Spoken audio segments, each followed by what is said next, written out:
there's also a saying in product development, which is fall in love with the problem, not the solution. Our goal is to go broader and deeper across the workflows and at law firms and legal practices. We believe that we can really make a difference and make an impact in pretty much every area of the way legal practices operate. That was one of the main reasons why I chose to come to Clio, was the opportunity to transform the legal experience for us in the US.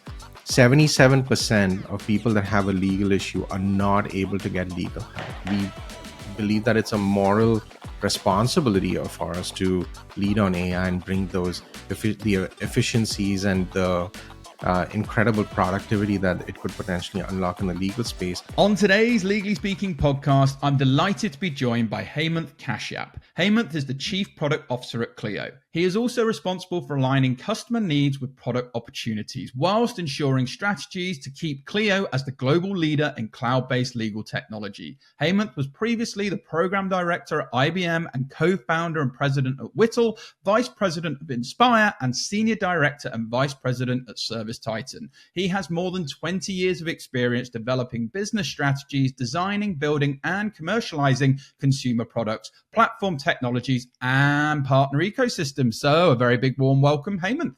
Thank you, Rob. Very excited to be here. Oh, it's an absolute pleasure to have you on the show. And before we dive into all your amazing projects and experiences to date, we do have a customary icebreaker question here on the Legally Speaking podcast, which is, on the scale of 1 to 10, 10 being very real, what would you rate the hit TV series Suits in terms of its reality of the law, if you've seen it? I watched the first few seasons of Suits, and I did enjoy it. I did watch them before I joined Clio, and now that I've learned more about how things are really how they really work in the space, maybe a 2 or a 3, I would say. I wouldn't rate it very high. It's all very, of course, it's legal drama, and it's more about the interpersonal things going on in the office more so than the cases. But it's still entertaining. But I'd probably give it a 2 or a 3. And with that, you justified your answer. We're going to move swiftly on to talk all about you. So would you mind starting by telling our listeners a bit about your background and career journey? Sure. Yeah, I've been in tech pretty much my entire career. That's almost 25 years, a lot of experience. I started off as a software engineer, actually writing code. And then after about 8 or 9 years of being a software developer, I switched over to the business side of things. I went and got my MBA, and then I worked as a management consultant for a number of years. And that was a really great experience, straddling both worlds and really crafting business strategies in a variety of industries for a variety of clients. I then had my own startup, which was Whittle, and that was a really great experience, chasing a startup dream for 5 years or so. And there's no better way to learn how to run the different aspects of a business than doing it yourself. And in addition to running R&D and engineering and product, I had to learn how to manage the books and run payroll and become an expert in marketing and sales, and sell to our customers and a variety of things, people related issues, so customer service, and so that was really great. I was then the VP of product at Inspire, which was in the clean tech space. And then most recently, I was VP of product at ServiceTitan, which is a global leader in vertical SaaS focused on the trades. So plumbing, electrical, heating and cooling shops, and a lot of, at a very high level, similarities to the workflows in legal, in the sense you've got to do marketing, you've got to do intake, you've got to schedule the job, you've got to get the work done, whatever thing has to be repaired, or installed, whatever thing has to be installed. You've got to track time and materials. You've got to generate an invoice. You've got to take payment. So there are a lot of similarities. And And yeah, and then I've been here for over a year at Clio now, and the sum of all those experiences that I've had are really has helped set a really great foundation and helped me get an accelerated start at Clio. Yeah, and what an incredible career. And, just reeling off that. And, experience is the greatest teacher, isn't it? And you mentioned there with your own startup. And, I was just going through my head and the businesses I've sort of been involved with or helping with. Yeah, we are sales, then you're marketing, you're everything when you're starting up, and you're picking up all these little skills or those nuances. It could be a turn of phrase to a particular client, whatever it may be, an emotional play, all of these little things on top of the product and service you provide. So thank you for sharing that. So let's fast forward then to today, because you are the chief product officer of Clio, who sponsor our show, and we're big fans of Clio and fully support the mission that Clio has to transform the legal experience for all. But would you mind telling our listeners a little bit more about what your role involves in terms of being a chief product officer, specifically at a legal tech business? Sure, yeah. So I am responsible for the overall vision, the strategy behind that vision, and then the execution against that strategy in terms of our roadmap and all the products and features that we build at Clio. And it's as you probably know, or our listeners might know, we have a number of products. We have our flagship legal practice management product, which is called Manage.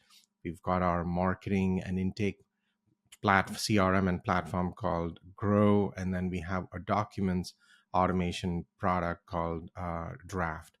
In addition, we have Clio Payments, and then most recently we launched Clio Accounting, Clio File, and we're almost in the process of launching Duo, which is our AI assistant for general availability. So, um, a lot of things. We have a very large surface area for our product, and each one of those requires carefully thought out vision and strategy, and what are we going to build next. Yeah, and if ever a company screamed innovation, it would be Clio. And I remember, and I got excited for Jack's keynote. Jack Newton, obviously CEO of Clio, for our listeners may not be aware. His keynote last year back in Nashville about Clio Duo, and I just thought, wow, now AI and the next wave, and then robotics after that, and everything else that's coming. I'm super excited. I know Clio is always at the cutting edge of that. So with that, then our listeners sort of they understand what it is you do, but what does a typical day look like for you? Break down what a typical day in your world's like. Yeah, the interesting thing is no 2 days are the same. Every day is different because um, you could be, and there's a lot of context switching that needs to happen. You could be in a meeting where you're reviewing or working on a 5-year plan, and what are we going to do 5 years from now?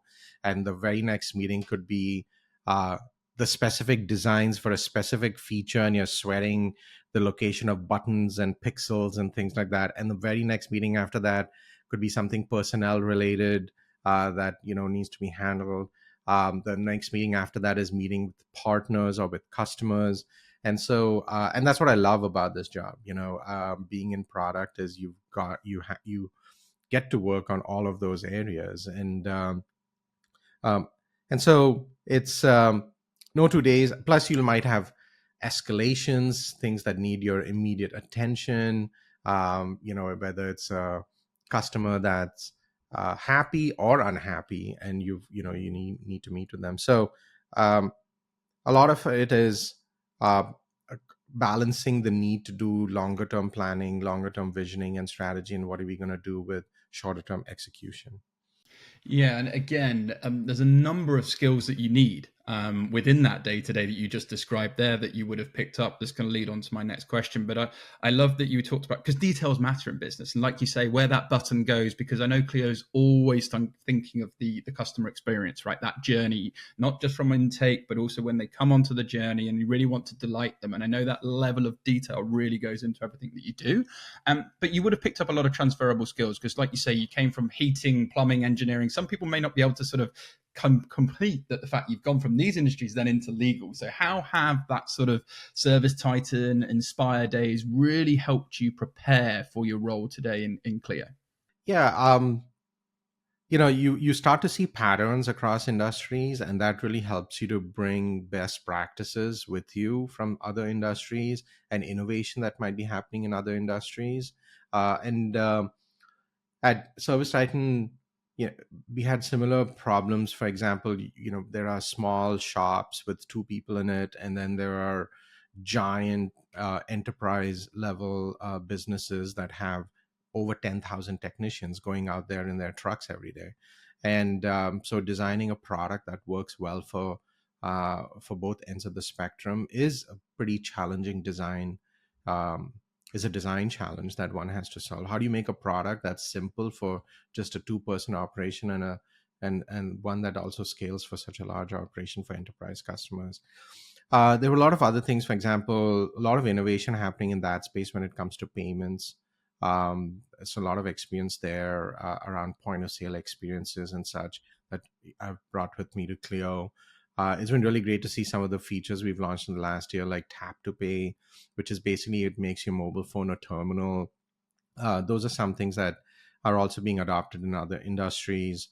Um, the world of marketing is an interesting one. I would say that industry is maybe further along than the legal space in terms of level of sophistication of how they do marketing, how do they find customers, how do they do that intake. And so I'm excited to bring a lot of those best practices to the legal industry. I know things are different here, but there's certainly whenever I talk to our customers, also they are hungry for solutions, and they're hungry for Clio to teach them better ways of doing things because they don't have experience in that. And you wouldn't expect our customers to be experts in marketing by any stretch. They're lawyers. Their craft is they want to just practice their craft. And so there are definitely a lot of other areas where we can help them out. um, the same thing with documents and document management. There's a lot of inefficiencies there. Our customers spend about 60 to 70% of their day in documents. And so there's a lot we can be doing there in terms of just making those workflows easier. And as from our legal trends report, it's very clear that on average, our customers only have about 3 billable hours a day. So there's a lot we can do to get that up. So a lot of transferable lessons from those other industries. Yeah, and yeah, it's amazing how you've been able to kind of, skill stack, if you like, everything that you've done to then continually sort of, progress your career and go on to great roles. And, I love how you describe Clio there, because the way I look at it, it's always looking to try and, reduce friction. You're looking at efficiency, you're looking at improving workflows, you're not looking for confusion, you're looking for fusion. And I guess what I loved about when we first started partnering with Clio was the mission. And I thought, do you know what? That's so audacious to feel that you can achieve that mission, that I love it. I really, really love the boldness. So what do you get most excited about Clio's mission, which again, for people not familiar, is to transform the legal experience for all, which, to kind of put in context, doesn't just mean lawyers. So tell us what excites you most about that mission. Yeah, the mission, I've always been drawn to mission driven companies. And in my opinion, the mission of Clio, it doesn't get better than that. That was one of the main reasons why I chose to come to Clio was the opportunity to transform the legal experience for all. And underlying that is that access is an access to justice theme, right? And so we talk a lot about expanding access to justice at Clio. Um, we have this visual that we show in any forum that we can about this iceberg, which shows that only 23% of people that have a legal issue are able to get legal help in the US. 77% of people that have a legal issue are not able to get legal help. And that's the stuff that's a portion of the iceberg that sits below the waterline. And that's not just true for the US, it's true around the world. And so we take that expanding access to justice goal very seriously. Um, and so that's for the end clients, right? It's not for the lawyers. It's really helping the customers, the clients of our customers. And that's one area. Of course, we start off with helping out lawyers and making the life of lawyers very efficient. But then more recently with Clio File, for example, we're now starting to figure out how can we make things more efficient with the courts, because the courts play a very important role here too. And making those workflows efficient also helps to expand access to justice. Um, we're investing a lot in AI, and AI is, generally recognized that it's going to have a greater impact on the legal industry more so than most other industries. And so we want to be at the forefront of that, and we believe that it's a moral responsibility of ours to lead on AI and bring those the efficiencies and the incredible productivity that it could potentially unlock in the legal space, which ultimately will expand that access to justice mission and transform the legal experience for all.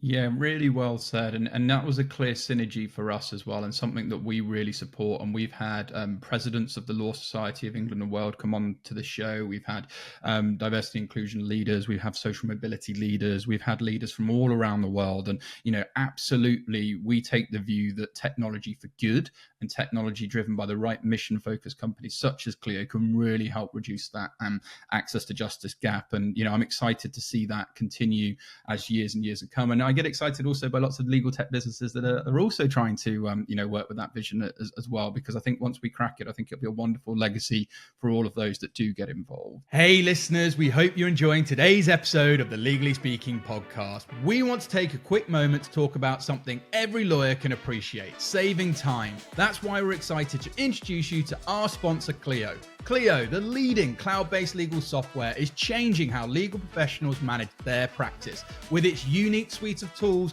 Clio ensures you're covered whether you're in the office, at home, or on the go, making your job easier and more efficient. Imagine this: instead of sifting through endless paperwork and juggling multiple platforms, Clio offers a single integrated solution to manage your cases, clients, and billing. Their intuitive interface allows you to organize your tasks seamlessly, keep track of important deadlines, and communicate effortlessly with your team and clients. But the real game changer is the time you'll save. Firms using Clio can save on average 8 hours per week on administrative tasks. That's an extra workday you can dedicate to what matters: practicing the law and serving your clients. And it gets even better. Clio's powerful analytics and reporting tools help you make data-driven decisions to continuously improve your practice. It's like having a personal assistant always on top of things, ensuring you never miss a beat. So if you're ready to elevate your practice and reclaim your time, head over to clio.com/UK and start your free trial today. Trust us, you'll wonder how you ever work without it. Now, let's get back to the show. Hemant, you've talked a lot about some of the projects, and like you say, I got to get excited at ClioCon last year when Tap to Pay came out. I got my phone out, I thought, wow. And my late grandfather, he ran his own law firm in a bricks and mortar. He would just not be able to condone, that whole aspect of actually your law firm in your pocket now, within reason. And now, obviously, we're going to even higher levels. But would you mind sharing, in a little bit more detail, because these are the sort of details that I know Clio and yourself really do take pride in, how you align customers' needs with product development? Because I see so many companies get it wrong. So can you share some examples of this and what you're most proud of in terms of your work? Yeah, with product development, the number one core tenet is you have to really listen to your customers and know your customers really well. And it's one of the pillars of the culture that I also try to drive within the R&D org, within the product org at Clio. And having that deep customer empathy, knowing their problems and needs and issues better than they know it themselves is really important. And there's also a saying in product development, which is fall in love with the problem, not the solution. And so I encourage our product managers and designers to really go deep and really understand the problem space, whatever it might be that they're focusing on with our customers. We have product advisory groups in specific areas of the product. We also, for example, Clio Accounting, we work very closely with the CCCs, which are the Clio certified consultants, because we know they work very closely with our customers on the accounting side of things. And once we start to form those hypotheses around what are the really important problems that we need to be focusing on that are going to deliver the greatest amount of value, then we start to think about, okay, how do we solve that? And oftentimes the solution may not be what the customer thinks it needs to be. So oftentimes, the customer might tell us, hey, I need this feature, or I need this functionality. And a lot of times it's true, it's correct. But then when we really try to dig in also, what are you really trying to accomplish here? The solution could end up being something different also. And so a lot of hypothesis driven problem validation, a lot of hypothesis driven solution validation, a lot of use of data and making data driven decisions, deep research, of course, and that informs where we invest and the kinds of features and products that we develop. Clio Accounting is a great example of that. Clio File is a great example of that. It was clearly listening to our customers and really having a deep understanding of where we can help. Yeah, and again, you touched on it there, but data absolutely is the new and probably the foreseeable gold. Absolutely. I think then it can take emotion out of decisions, because sometimes as a leader, particularly in a startup business as well, you can take things quite emotionally, and actually, when you strip things back and look at the data, you can make far more strategic decisions. And like you say, when you really agitate that pain point and you really focus on that solution, then not only does the chance to actually kind of really solve it, but also your market expands, and then your ability to kind of grow referrals and continue to grow and grow and grow. And Clio's done a phenomenal job of, as you say, really listening, understanding, showing that empathy, and then really going all in on actually trying to find the solution. So love that. Love your sort of way of thinking. And one thing to add is prioritization is really hard in our world, because there are so many problems we can be helping out with. And um, we are resource constrained, right? We don't have unlimited resources, and so um, we have to constantly make those trade-offs and strike the right balance in terms of improving our existing products and adding more functionality into our existing products versus building new products, because our customers are saying they need a lot of help in that other area where there's no help available. So how, go a bit deeper on that then, because again, a lot of people will be thinking, okay, but that is the role. You're trying to sort of prioritize these things. Is it a case of you have a higher number of people saying we want this, or is it a case actually you see more market cap in actually this particular problem being solved? So yeah, how do you make those decisions in terms of, right, new features we're really going in on now, or integrations we're really going to focus on? Tell us a little bit more of your kind of leadership approach. Yeah, it's we look at a lot of signals. We do a lot of research. We take a lot of input from a lot of different sources. We talk to customers a lot, day in and day out. But our sales team are also on the front lines talking to potential prospects. Our customer support and success teams are on the front lines every day talking to our existing customers and hearing feedback. That all of that gets passed on back to product, and it kind of all goes into the hopper, if you will. We're also doing, like you said, a lot of market assessments, seeing what the competitive landscape looks like, what are some emerging technologies that are coming that we can use and help our customers with. So we look at all of those things, and um, there's a lot of data. We look at our NPS scores, our CSAT scores. We have something called the UMUX scores by area we're able to see, and we try to keep above a certain threshold. And that kind of drives the decisions. So for this year, some of the areas that we felt we needed to really help our customers with was on accounting and file. Uh, we had customers in some cases that were wanting to leave Clio because we didn't have an accounting solution, or potential customers, prospects that we were not able to sign up for Clio because we didn't have Clio accounting. So that was a big gap for us. Um, but then even our existing products like PI, personal injury, for example, which we launched late last year, we're continuously adding new features there based on the feedback that we're getting from our personal injury customers. And we know that we have more to build there to make it to continuously strengthen the PI offering. Yeah, well, look, the only constant in business is change, and you have to adapt and thrive, or else you go the other way. And I love the fact that, Clio has that thirst for feedback, partnership, collaboration, listening, and then taking action, because that's the way you have to do business. And I say it time and time again, we're no longer in this B2B, B2C world. We're in this H to H. It's human to human connection. The more you can connect and really delight your clients, the more you're going to be successful. So I really like your approach there, Hemant. Okay, let's talk a little bit more about that next 5 years, because you've mentioned it. You might be in a meeting 1 minute where you're really thinking about the next 5 years, then it's a personnel matter, then it's something else. So what is your vision, for as much as you can tell us? I appreciate some stuff might be a little bit confidential, but what is your vision for Clio's product strategy in the next 5 years? At our mission, as we talked about, is transforming the legal experience for all. And that can, that translates into making an impact in so many different areas. It all starts with our core customers, of course, which are law firms. And our goal is to go broader and deeper across the workflows and at law firms and legal practices. We believe that we can really make a difference and make an impact in pretty much every area of the way legal practices operate. And so we will continue to go deeper on manage and legal practice management solutions. We will continue to go deeper and broader on grow in terms of CRM and marketing and intake functionality. And documents is one where I personally feel we've barely scratched the surface, and there's a lot more that we can do in the world of documents, whether it's basic document management functionality, document automation, or now, with AI assisted document generation is going to be a big space in the world of.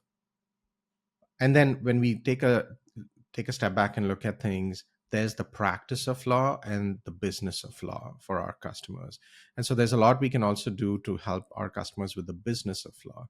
So not only helping them get better and more efficient outcomes for their clients, but also helping them be better business operators. And so um, in the world of financial services, there's payments, but there's an opportunity there to help them beyond just payments and helping them really have a good understanding of their full financial health and helping them get financially stronger as businesses. And then AI is a big one. It's going to really transform things. And again, in both the business of law and the practice of law, AI is going to be able to help in many different ways. And so, really um, going deeper and broader across all the workflows and legal practices. The other big thing here is international and continuing to also make sure that we're serving all our customers in all the global markets.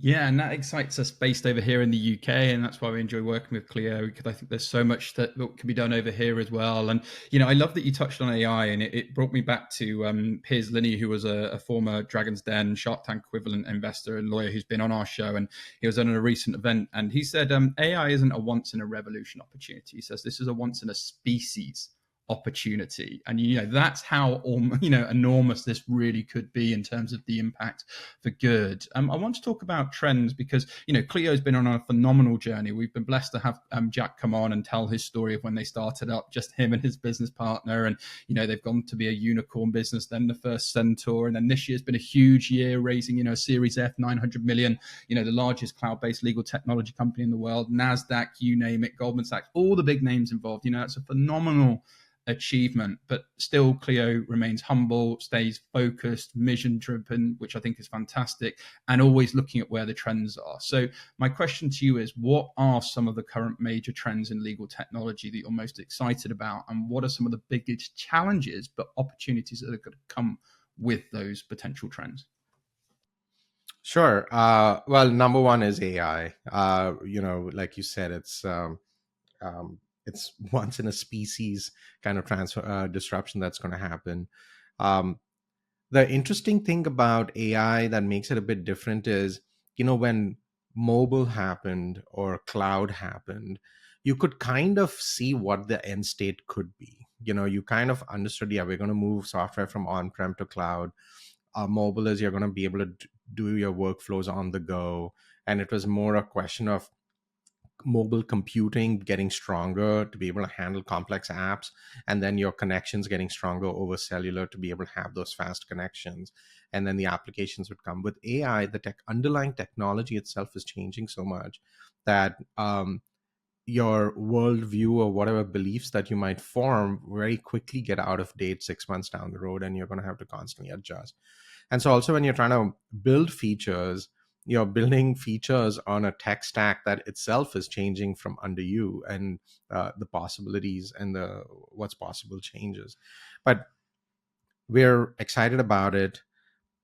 One of the challenges around AI is one, like I said, the technology changing, but also the day you need to be a lot more rigorous and structured with how you're handling data, because at the end of the day it's your data models and how all of that is coming together. Luckily for us, not luckily, intentionally for us, we are the system of record for our customers, and we have a lot of that data. And so, that's why I'm really excited about all the different things that we can build for our customers. The other um, thing that I'm excited about is our app ecosystem and our ecosystem partners. We are very proud of having built the largest app ecosystem um, in the legal tech space, and we have hundreds and hundreds of partners that are developing applications against Clio's APIs and Clio's platform. And I'm always amazed to see the kind of innovation that's happening out there, and all these different um, problem spaces that our partners are tackling. So I continue to see that, and especially with AI, it'll be interesting to see what kind of partnerships that we can form there. The third trend is continuous automation of workflows, and it doesn't have to necessarily be AI based. Just uh, heuristics based learning, machine learning to drive automation and continuously drive efficiency to our customers is something that we're really excited about. um, I think the narrowing of the technology gaps in terms of the courts and how our customers interact with the courts is going to be a really interesting one. When we talk to partners in the court systems in certain jurisdictions across the country, here in the US, there is a strong appetite to invest in technology, and they recognize that things can be a lot more efficient, which ultimately reduces costs for the end clients. And so that's another area that I'm really excited about. Yeah, and I get excited because I'm obviously in the legal tech space and speak to lots of people. And Legal Mate, for example, I did a LinkedIn live with them recently. They're all about automation, and they collaborate with Clio. I know Donna Mahini at Gavel. She's been on the show, and again they collaborate with Clio. And Altfee, who picked up the prize when it comes to pricing, Scott Lee, and that's what I was always taught as well. Collaboration is not competition. Collaboration is domination. I think Clio is very skilled at collaborating and bringing in partners and really ensuring a win-win for everyone in that partner ecosystem. And it's absolutely true to see when you go out there and see, like you said, how many people, how many plugins, how much you're actually in the community and offering value and ensuring people can also help contribute to this transforming the legal experience for all. And I can go on and on. Trellis as well, and Clearbreath, and so many others. They're all amazing, amazing products out there. Hemant, it's amazing what you can get into a half an hour of chatting. I feel like I've learned a hell of a lot from you. I have two quick final questions, if I may. The first question is, what's the number one skill that you have acquired that you would never want to lose? What is the number one skill that you have acquired over the years that you would never want to lose? Huh. That's a good question. I've never been asked that. Um, I'd say really zeroing in on the why, like really drilling down and making sure you're getting to the truth, and the why is really important, especially in my line of work. There's so much noise, and the signal to noise ratio is really low, and everyone has great ideas, and ideas are cheap, and they all are getting thrown my way and the way of product. And really parsing through all of that and getting to the why and making sure you're really understanding what the underlying problems are and making sure you're building the right things for the right solution for the right problem is really important. So and once you've done that, then it's also really important to communicate that well and make sure there's alignment around it. But getting to the why and being able to explain the why is really, really important in my space. Yeah, thank you for sharing that. And I say that for people, entrepreneurs as well. And, maybe this is a little bit far for some people, but I remember one of my mentors said to me, Rob, if you're going to set up businesses, your why should make you cry. And it really is as an emotional why to what I do and my mission and what I'm trying to do, and obviously supporting Clio with what you do.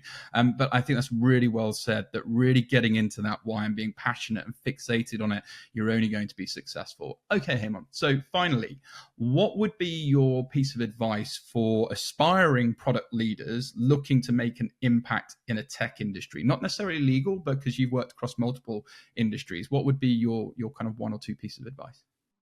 I would say the first is have a big and well articulated vision. And I tell that to all my product managers and designers too. You must have a big vision, but it has to also be well articulated. And then behind that needs to be a well defined strategy that you have high conviction around. And so making sure you're forming good hypotheses, making sure you're validating them, and really distilling down exactly what the strategy is very, very important to be able to execute on that vision. Um, and just being honest through the process, is really important, because there's so much bias that can come into this, and you end up only looking for signals that confirm those biases. And so really making sure that you're using data in the right way, you're doing your research in the right way, is really important, and that'll help prevents very expensive mistakes down the road. Because once you start building, that's when things get expensive. So you want to really de-risk things as much as possible before you start building. Such great advice. And, when emotions go up, sometimes intelligence can go down. So, like you say, stripping things back, looking at data and having real strategy and being focused on that, I think is fantastic advice. Hemant, I've thoroughly enjoyed today. And I'm sure our listeners are going to want to know more about your career and indeed Clio. So, where can they go to find out more? Feel free to shout out any social media handles, any web links. We'll also make sure we share them with this special episode for you too. Sure. I think the easiest place is LinkedIn. I'm on LinkedIn. They can follow me. Feel free to send me a message. That's probably the easiest way. There we go, folks. Simple, the largest professional networking site on the planet. The CPO of Clio is there, so you can go and find Hemant over there. It's been an absolute pleasure having on the show today. We'd like to wish you and all fellow Clions lots of continued success with your mission to transform the legal experience for all. But from now, from all of us, over and out. Thank you for listening to this week's episode. If you like the content here, why not check out our world-leading content and collaboration hub, the Legally Speaking Club, over on Discord. Go to our website, www.legallyspeakingpodcast.com, for the link to join our community there. Over and out.